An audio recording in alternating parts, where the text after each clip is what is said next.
नमस्कार मित्रांनो, सुप्रभात. मी विजय निकोट, पुणे जिल्हा, गाव निकोटवाडी, मंचर. मी आता सध्या आंध्रामधील छत्रपती शिवाजी महाराजांच्या या मोठ्या अशा भव्य दिव्य मंदिरामध्ये आहे. पूर्ण भारतामध्ये हे एकच असं महाराजांचं मंदिर आहे.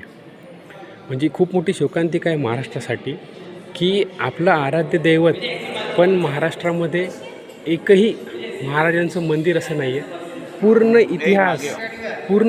इतिहास सांगणारं हे खूप छान असं दृश्य आहे. आपण इथे पाहू शकता. खूप छान प्रकारे हे पोर्ट्रेट त्यांनी केलेलं आहे.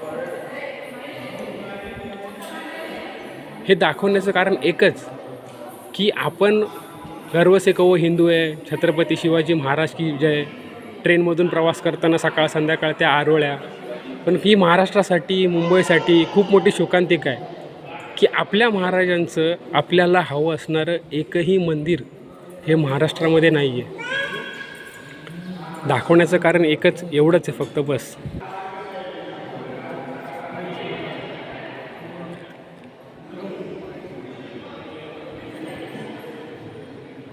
खूप छान असे पोर्ट्रेट केलेलं आहे.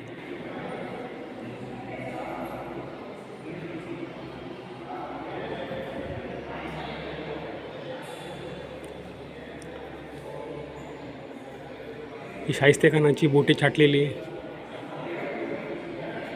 हा लढा, हा आग्र्याचा प्रवास.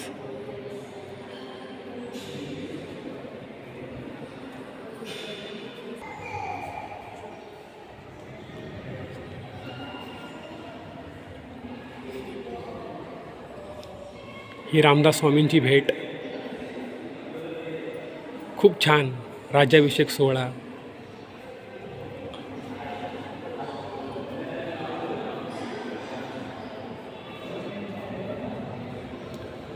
खूप सुंदर आणि खूप छान प्रकारे त्यांनी हे बनवलेलं आहे. महत्त्वाचं म्हणजे त्यांनी मेंटेन ठेवलं आहे.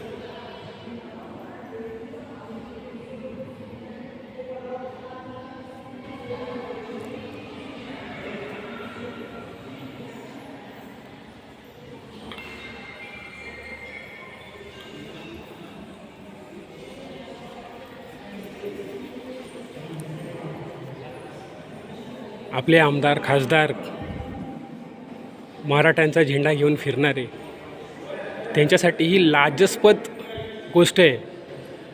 तिजोऱ्या भरायचं सोडून जरा ह्याच्यावरती काम केलं त्यांनी तर खूप बरं होईल.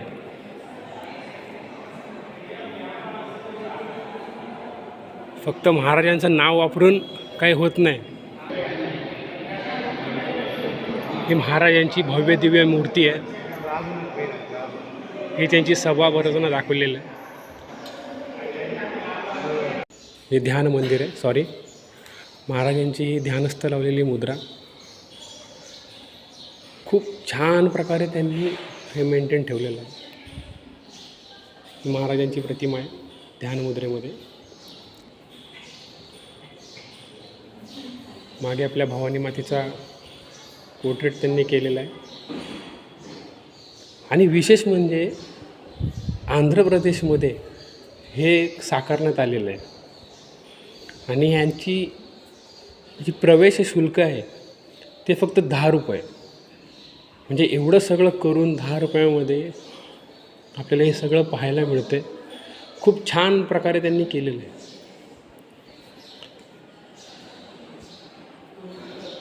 मला काय कुठे नावारूपाला यायचं नाही, पण एवढंच आहे की जास्तीत जास्त लोकांपर्यंत, जास्तीत जास्त मोठ्या लोकांपर्यंत हे व्हिडिओ पोहोचा की जेणेकरून आपल्या महाराष्ट्रामध्ये कोणत्याही जिल्ह्यात का होईना किंवा ॲटलिस्ट जुन्नरमध्ये जिथे त्यांचा जन्म झालेला आहे तिथे का होईना एक छानसं असं त्यांचं मंदिर बनेल. मंदिर बनतील पण त्यांची देखरेख, त्यांची सुधारणा, त्याचं मेंटेनन्स हे व्यवस्थित प्रॉपर झालं पाहिजे. इथून पुढच्या येणाऱ्या आपल्या पिढीला महाराज काय आहेत हे आपल्याला चांगल्या प्रकारे सांगणं खूप गरजेचं आहे. पुन्हा एकदा जर कोणाच्या भावना दुखवल्या असतील तर क्षमस्व. धन्यवाद. ही खूप मोठी शोकांतिका आहे महाराष्ट्रासाठी मित्रांनो. हा मॅसेज जास्तीत जास्त आपले जे मराठी आमदार, खासदार, मोठे राजकारणी मंडळी आहेत त्यांच्यापर्यंत पाठवा, पोचवा. की जेणेकरून आपल्या महाराष्ट्रामध्ये सुद्धा कुठल्याही जिल्ह्यामध्ये झालं तरी हरकत नाही, पण महाराष्ट्रामध्ये महाराजांचं मंदिर होणं खूप गरजेचं आहे. खूप मोठा परिसर आहे हा. प्रथमतः मी हा व्हिडिओ बनवतो, त्यामुळे मला एवढं नॉलेज नाही व्हिडिओ बनवण्याचं. हा छोटासा प्रयत्न मी करतो आहे. ही खूप मोठी शोकांतिका आहे आणि खूप असं लाज्यास्पद आहे.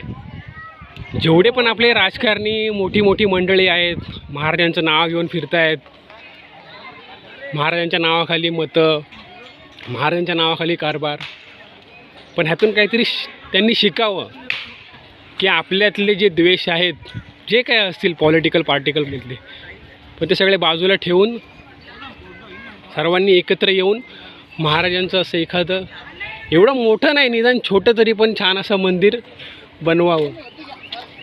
खरंच मित्रांनो, ही खूप मोठी शोकांतिका आहे. आपण फक्त पुतळे महाराजांचे उभारतो, पण त्यांची कधी देखरेख ठेवली जात नाही. हे खूप छान अशा प्रकारे यांनी मेंटेन केलेलं आहे.